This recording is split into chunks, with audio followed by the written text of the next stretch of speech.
네, 니하. 여러분 안녕하세요. 준거쌤입니다. 오늘은 여러분들이랑 민들레는 민들레, 이제 여러분들의 이야기로 쓰는 활동의 마지막 장 진행을 하도록 할 거예요. 여러분들이 여러분들의 이야기를 오늘로 이렇게 완성을 하게 되고요. 다음 시간부터는 실제로 진짜 달력을 만드는 활동을 해보도록 하겠습니다. 이제 원격 수업의 끝이 좀 보이기는 하는데요. 여러분들 얼른 학교 와서 선생님이랑 버블티도 만들고 다양한 활동도 할 수 있었으면 좋겠네요. 그러면 본문, 우리 문장 바꾸는 것부터 한번 해보도록 하겠습니다. 자, 오늘은요,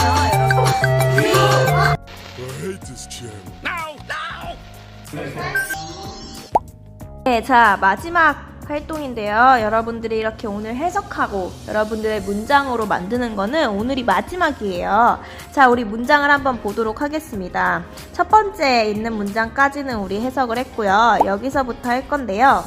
花谢了是蒲公英 해서 꽃이 져도 민들레, 结者了也是蒲公英, 씨가 열려도 민들레, 忽地一阵风吹来, 휘잉 하고 바람이 불어오면 이렇게 나와 있는데, 꽃이 진다는 것은 어떻게 보면 좀 마이너스죠. 부정적인 거. 꽃이 활짝 폈다가 이렇게 쭈그러드는, 사그라드는 것이니까 약간은 마이너스 요소가 될 수 있을 것 같고요.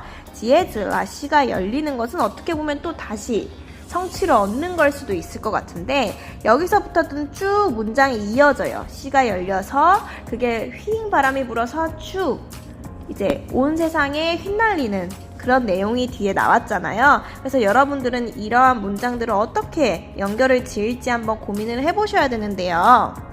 선생님 같은 경우는 약간 여행하는 것도 좋아하니까 여기부터는 테마를 여행으로 한번 잡아볼까 하는 생각이 있고요.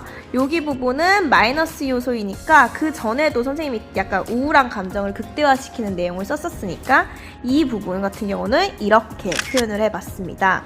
더 이상 날 찾는 곳이 없어져도 김유현 이라고 나와 있는데요. 여기 민들레가 나와 있으니까 김유현도 넣어줘야겠죠. 자, 그러면 이 밑에 부분은 선생님이 어떻게 해봤냐면 이렇게 표현을 해봤어요. 모든 걸 뒤로하고 떠나도 김유현, 이렇게 흩어지는 거를 표현을 했고요. 휘잉 바람이 불어오면은 발길이 닿는 대로 라고 했어요. 이거는 그 뒤에 문장을 어떻게 쓸지 예상을 했기 때문에 이렇게 표현한 건데요. 다음 페이지를 한번 보면 그 다음 페이지에 이렇게 나와 있죠. 헐헐 하고 나와 있네요. 헐헐. 선생님이 이거를 유유자적 하고 표현을 한번 해봤습니다. 유유자적. 유유자적이라고 표현을 해봤고, 그 밑에 문장은 온 하늘에 나부끼며 춤을 추는 이거를 약간 비슷하게 써서 온 세상을 누비고 다녀도 라고 한번 해봤고요. 마지막에는蒲公英就是蒲公英, 민들레는 바로 민들레, 김유현은 바로 김유현이라고 표현을 한번 해봤습니다. 여러분, 이제 여기에 있는 생각하기 파트를 한번 써볼 텐데요. 이 생각하기 같은 경우는 여러분들이 만들었던 이야기를 처음부터 끝까지 한번 쭉 읽고 글을 써주면 될 것 같습니다. 네, 여러분, 이 13페이지 마지막 부분에 생각하기에서 내가 이 책을 통해서 전하고자 하는 메시지는 무엇입니까? 이렇게 나와 있는데요.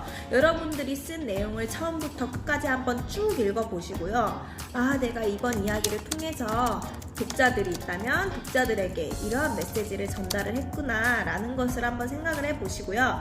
선생님도 선생님 거를 보면 어쨌든 간에 선생님이 잘 되든 성공을 하든 안 하든, 그리고 행복하든 안 하든 나 그 자체만으로도 내 자신이 나를 애틋하게 생각하고 소중하게 생각해야겠다라는 생각이 들고 그걸 메시지로 전달을 하고 싶은데요.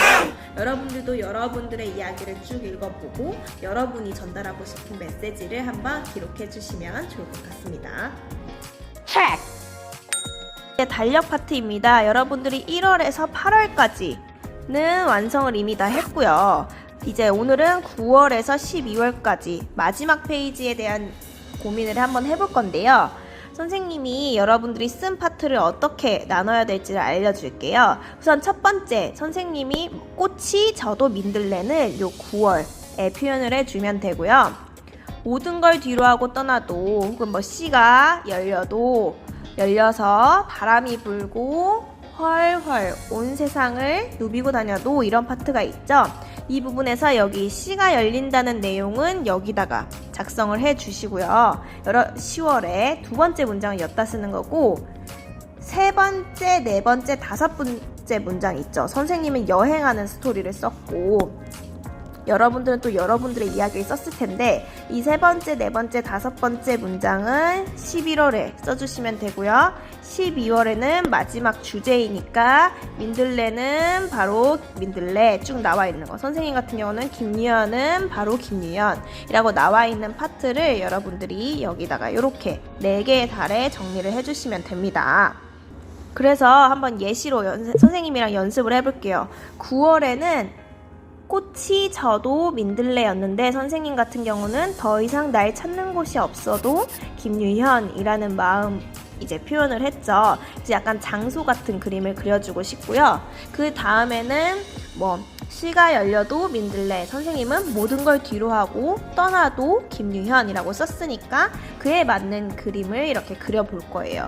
여러분들도 나머지 12월까지도 이렇게 디자인을 대략적으로 해주시면 됩니다. 그러면 오늘 할 거는 끝이 났고요. 네이버 폼으로 제출해 주시면 되고, 우리는 다음 시간에 달력을 실제로 이걸 토대로 만들어 볼게요. 네, 여러분 어떠셨나요? 오늘까지 이렇게 만들어서 여러분들의 이야기가 하나의 책처럼 나오게 되었는데요.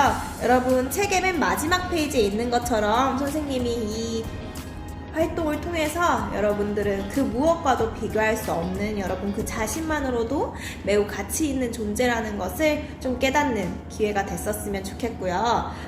우리 다음 시간에는 선생님이 기존에 나눠줬던 그 달력 DIY 세트를 가져와서 함께 그리기 활동을 해보도록 하겠습니다. 우린 다음 시간에 만날게요. 안녕.